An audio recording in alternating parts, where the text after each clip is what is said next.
Você já viveu um momento em que algo aconteceu na sua vida de um jeito tão claro, tão impossível de ser acidente, que você ficou parado no lugar, sem conseguir falar? Não foi sorte, não foi coincidência, foi intervenção.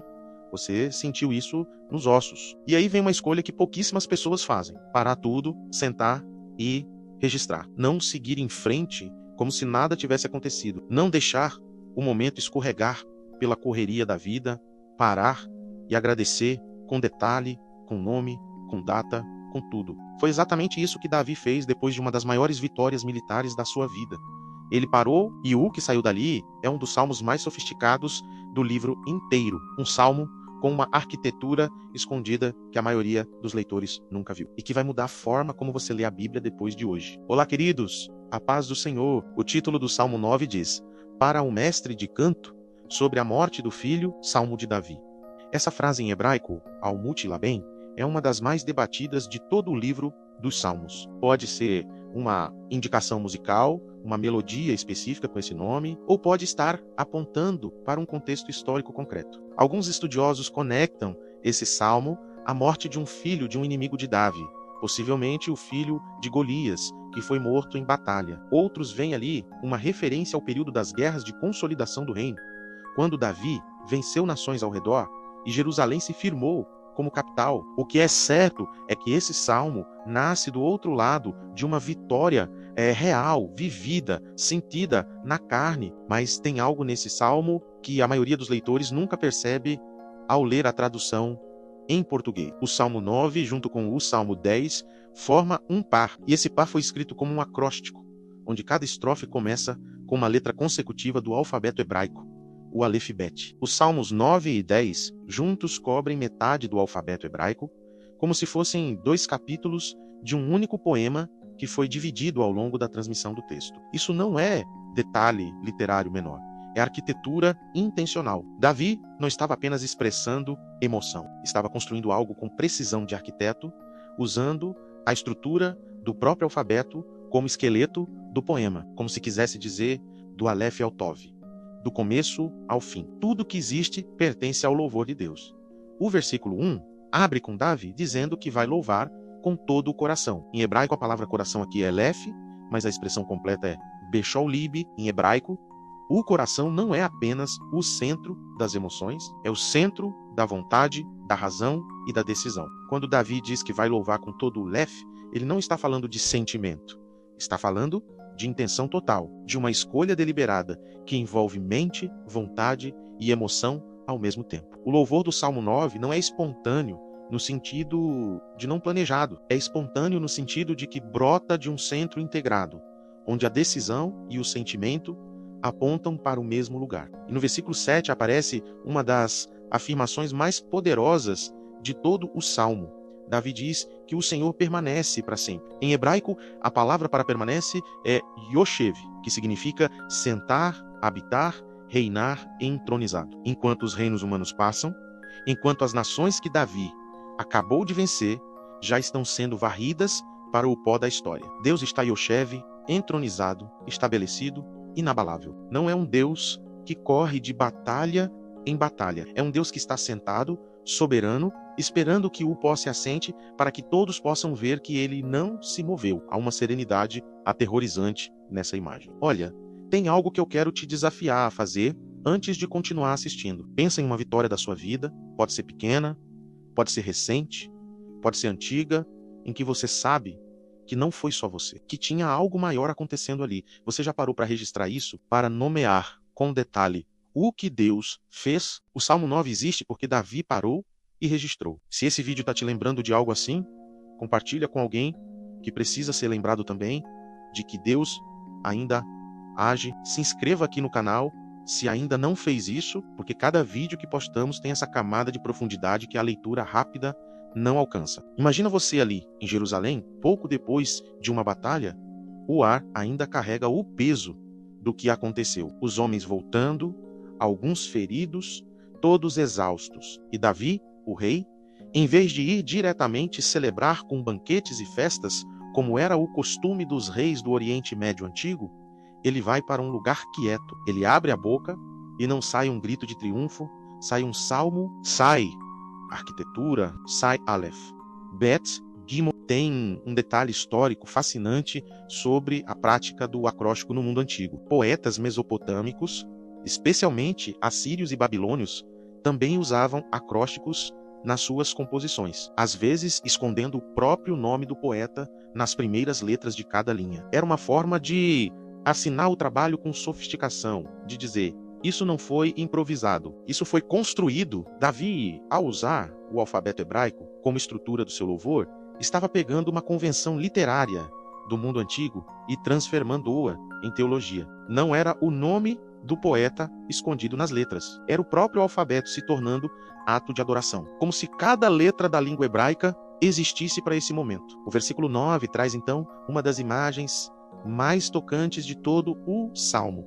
O Senhor será um alto refúgio para o oprimido. Um alto refúgio nos tempos de angústia. A palavra traduzida como alto refúgio em hebraico é misgav, que literalmente significa uma fortaleza num lugar elevado, inacessível aos inimigos. No mundo antigo, cidades construídas em cimas de morros ou penhascos eram praticamente impenetráveis. Davi estava dizendo que Deus é esse tipo de lugar para quem não tem mais para onde correr. Não um abrigo qualquer, uma fortaleza elevada, estrategicamente posicionada, onde o inimigo simplesmente não consegue chegar. E aí, o Salmo vira o olhar. Nos versículos 11 a 12, Davi para de falar com Deus e começa a falar para o povo. Cantai ao Senhor, que habita em Sião. Anunciai entre os povos os seus feitos. Essa virada é significativa. O louvor privado transborda para o louvor público. A gratidão pessoal se torna proclamação coletiva. Davi entendeu uma coisa que muitas pessoas levam a vida inteira para aprender.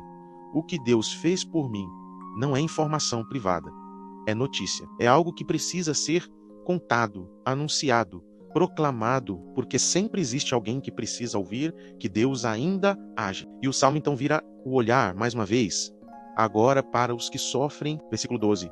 Ele não se esquece do clamor dos aflitos. Em hebraico, a palavra aflitos aqui é anien, que descreve os pobres, os curvados pelo peso, aqueles que foram pressionados pela vida até ficar com a espinha dobrada. E Deus, o Yoshev, o entroniçado, não esquece o clamor dessas pessoas. Sente o contraste. De um lado, o Deus que faz reinos inteiros desaparecerem como pó.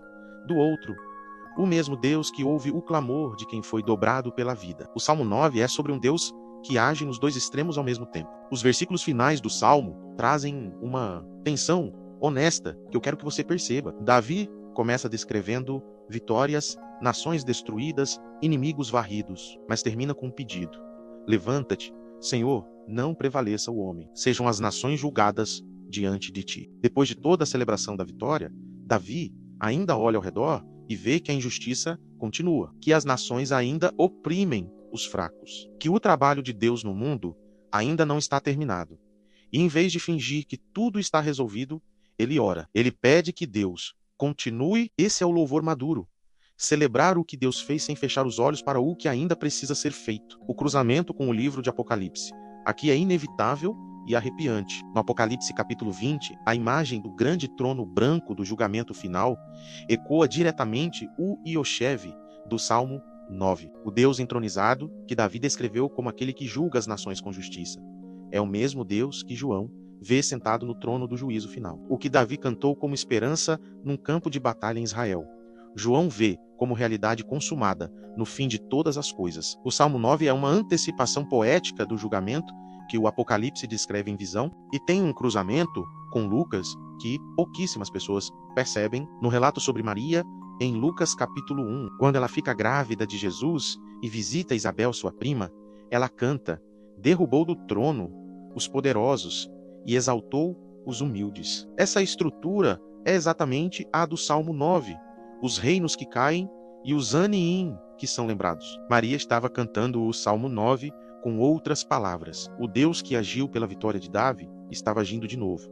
Desta vez, não num campo de batalha, mas no ventre de uma jovem de Nazaré. Antes de finalizar o vídeo, quero te perguntar uma coisa e você responde nos comentários.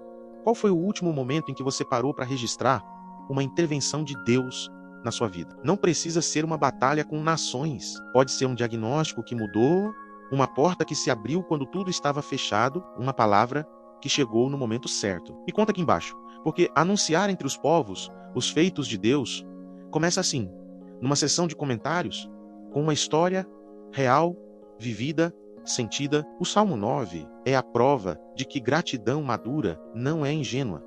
Davi celebra com todo o lefe, com o coração inteiro, e ao mesmo tempo mantém os olhos abertos para a injustiça que ainda existe. Ele não faz de conta que tudo está resolvido só porque houve vitória.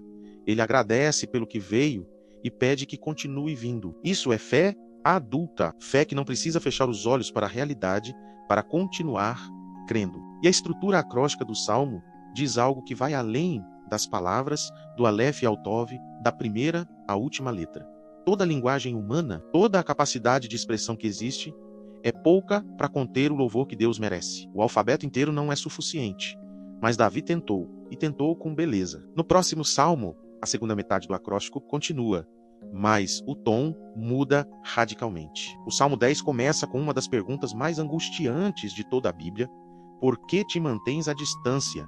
Ó Senhor, por que te escondes? Nos tempos de angústia, o mesmo Davi que celebrou no Salmo 9 agora está diante do silêncio de Deus. E o que ele faz com esse silêncio vai te surpreender. Se você chegou até aqui, já sabe. Para não perder o Salmo 10, se inscreva no canal, ative o sininho das notificações, curta e compartilhe. Isso ajuda demais a nossa motivação de continuar com a criação desses vídeos. Que Deus abençoe a sua vida poderosamente e até o próximo vídeo.